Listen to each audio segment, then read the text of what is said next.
Hey, kembali lagi dengan riset bareng konsulin. Hari ini kita bakal coba menyelami hubungan yang cukup rumit ya, antara stres, terus resiliensi atau ketahanan mental, dan gimana semua itu ngaruh ke kesehatan jiwa kita. Betul. Dan kita udah kumpulin lumayan banyak nih sumber penelitiannya. Jadi kita coba bongkar bareng-bareng ya temuan utamanya. Oke? Sumber kita kali ini cakupannya luas banget loh. Ada yang studi harian, jadi ngeliatin hari per hari gitu. Ada juga penelitian jangka panjang, longitudinal. Sampai survei sesaat juga ada.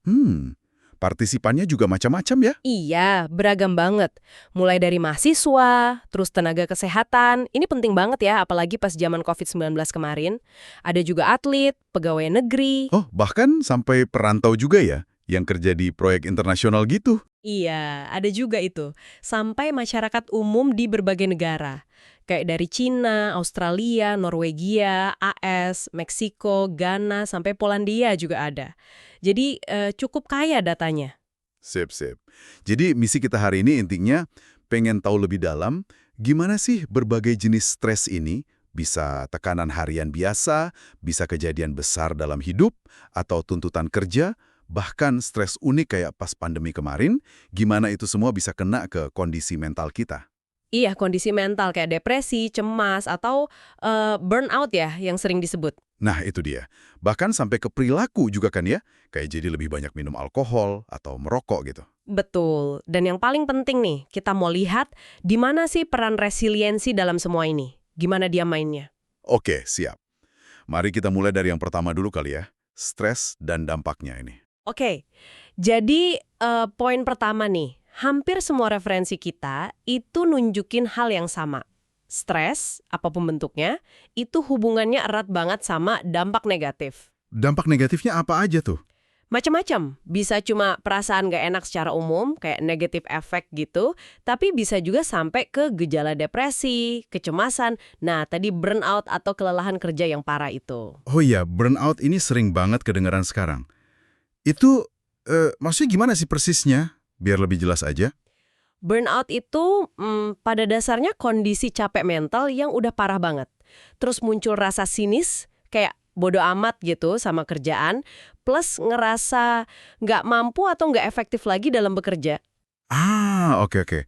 Jadi kayak udah kosong gitu ya energinya. Iya, dan biasanya ini gara-gara stres kerja yang numpuk lama dan nggak kekelola. Sumber kita nih banyak yang nyorot ini terjadi di staf medis pas pandemi. Sama pegawai administrasi publik juga yang bebannya berat. Kebayang sih tekanannya. Terus ada temuan menarik juga nih dari sumber-sumber ini. Hubungan stres sama depresi itu katanya bisa dua arah ya. Maksudnya gimana tuh? Nah, ini penting. Jadi nggak cuma stres yang bisa bikin orang depresi. Tapi sebaliknya, kalau orang udah dalam kondisi depresi, dia jadi lebih gampang kena stres baru atau ngerasain stres yang ada jadi lebih berat. Wah, jadi kayak lingkaran setan gitu dong ya. Susah putusnya. Persis, itu dia. Makanya penanganannya juga mesti ngelihat kedua sisinya. Terus, soal pandemi COVID-19 tadi, itu kan stresornya beda banget ya. Ada takut ketularan, isolasi, hidup berubah total. Gimana dampaknya menurut riset? Wah, itu signifikan banget dampaknya ke kesehatan mental. Sumber-sumber kita nunjukin itu. Uniknya, beberapa data malah bilang kelompok usia muda sekitar 18-34 tahun itu yang paling rentan kena tekanan psikologis berat selama pandemi. Oh ya, kok bisa ya usia muda? Mungkin karena lagi banyak transisi hidup kali ya. Jadi guncangannya lebih kerasa. Bisa jadi, bisa jadi. Fase hidup mereka kan emang lagi banyak perubahan ya. Oke. Nah, di tengah semua tekanan stres ini, muncullah si pahlawannya nih, resiliensi. Sebenarnya, apa sih resiliensi itu intinya? Gampangnya gini, resiliensi itu kayak em, kapasitas kita buat adaptasi secara positif. Buat bisa bangkit lagi gitu, pas kita lagi ngadepin kesulitan, trauma, atau stres yang berat. Semacam kelenturan mental lah. Kelenturan mental. Oke. Nah, gimana cara kerjanya si resiliensi ini menurut sumber-sumber kita?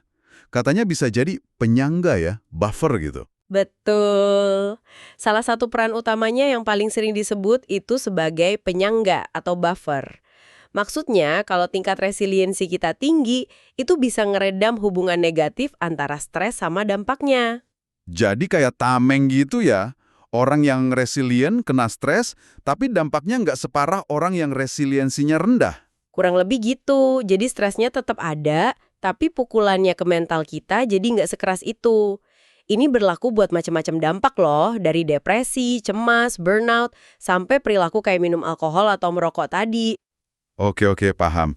Jadi kayak nahan dampaknya langsung. Tapi katanya ada peran lain juga ya, mediator. Ini beda lagi. Iya, beda dikit. Kalau sebagai mediator, resiliensi itu jadi semacam jembatan. Dia ngejelasin gimana caranya stres itu bisa ngaruh ke kesehatan mental. Maksudnya? Jadi alurnya gini, ada stres datang, stres ini bisa nurunin tingkat resiliensi kita. Nah, resiliensi yang turun inilah yang kemudian bikin muncul masalah psikologis. Jadi, resiliensinya itu sendiri yang kena dampak duluan sama stres, baru kemudian ngaruh ke hasil akhirnya. Oh, jadi nggak langsung nahan, tapi resiliensinya dulu yang terkikis gitu ya sama stresnya. Menarik nih. Iya, jadi jalurnya lebih bertahap gitu penjelasannya. Tapi, tunggu dulu deh. Ini ada yang bikin penasaran nih. Kalau resiliensi sekeren itu, kok ada sumber yang nemuin hasil aneh ya? Katanya, justru buat orang yang udah resilient tinggi, kalau dia pakai coping yang fokus ke emosi, malah bisa jadi bumerang pas ngadepin stres harian. Agak kebalik ya kedengerannya? Nah, ini dia nih serunya riset. Emang nggak selalu lurus-lurus aja temuannya. Itu contoh bagus banget yang nunjukin kalau peran resiliensi itu nggak sesederhana makin tinggi makin bagus di semua situasi. Konteks itu penting banget. Konteks kayak gimana tuh maksudnya? Ya macem-macem. Misalnya tadi ada studi di Polandia kan. Di sana nggak ketemu tuh efek resiliensi sebagai penyangga hubungan stres burnout pada pegawai. Padahal di studi lain, misalnya di India, efek penyangga ini kelihatan. Wah, beda budaya bisa beda hasil ya? Bisa jadi, faktor budaya, jenis pekerjaan, atau mungkin cara ngukur resiliensinya beda, itu semua bisa ngaruh. Makanya beberapa studi lain juga ada yang sama sekali nggak nemuin efek moderasi atau penyangga dari resiliensi. Oke. Jadi kesimpulannya bukan, pokoknya punya resiliensi tinggi pasti aman dari stres gitu ya. Ternyata lebih kompleks ya. Pasti ada faktor lain dong yang ikut main. Tepat, kompleks banget. Dan bener, banyak faktor lain. Salah satu yang krusial banget itu strategi coping. Cara kita ngadepin stres itu penting banget. Maksudnya coping itu gimana? Iya, pas kita stres nih, kita ngapain? Apakah kita fokus nyari solusi masalahnya, atau malah fokus ke perasaan kita aja, kayak ngeluh atau sedih berlarut-larut? Terus, cara kita ngatasinnya itu sehat nggak? Adaptif, kayak olahraga atau curhat ke temen, atau malah adaptif, kayak lari ke alkohol, narkoba, atau nyalahin diri sendiri terus-terusan. Iya ya. Jadi resiliensi tinggi tapi kalau cara copingnya salah, ya sama aja ya. Bisa jadi gitu. Resiliensi dan coping ini interaksinya kuat banget. Punya resiliensi mungkin ngasih kita modal awal, tapi gimana kita make modal itu lewat coping, itu nentuin hasil akhirnya juga. Selain coping, apalagi nih yang penting? Dukungan sosial mungkin ya? Teman, keluarga. Nah, benar banget. Dukungan sosial itu juga faktor penting lainnya. Punya support system yang bagus dari teman, keluarga, atau bahkan rekan kerja, itu bisa jadi bantalan tambahan. Bisa memperkuat efek positif dari resiliensi juga. Jadi saling melengkapi gitu ya? Iya, terus jangan lupa juga nih, karakteristik individu kita sendiri juga ngaruh. Kayak usia, jenis kelamin, pengalaman hidup kita, termasuk pengalaman merantau atau kerja di luar negeri tadi misalnya, bahkan kondisi sosial ekonomi kita, itu semua bisa ikut nentuin gimana kita ngerasain stres dan seberapa efektif resiliensi kita bekerja. Wah, oke. Jadi kalau dirangkum nih ya, jelas banget kalau stres itu ada di mana-mana, bagian dari hidup, tapi gimana dampaknya ke kita itu bisa beda-beda banget. Betul. Dan resiliensi ini muncul sebagai faktor pelindung yang, wah, penting banget ya. Tapi cara kerjanya itu ternyata nggak simple, nggak hitam putih. Iya, gantung gimana kita nyikapin stresnya, alias copingnya, terus dukungan yang kita punya gimana, dan konteks hidup kita secara spesifik juga ngaruh. Nah, memahami dinamika ini semua, harapannya bisa bikin kamu, para pendengar, jadi lebih sadar ya soal pengaruh stres dalam hidup sehari-hari. Dan kenapa juga penting banget buat kita bangun resiliensi diri sama milih strategi coping yang sehat. Itu kayak investasi jangka panjang buat kesehatan mental kita. Berharga banget sih. Setuju banget. Nah, sebagai penutup nih, mungkin ada satu pertanyaan buat kamu renungkan di rumah.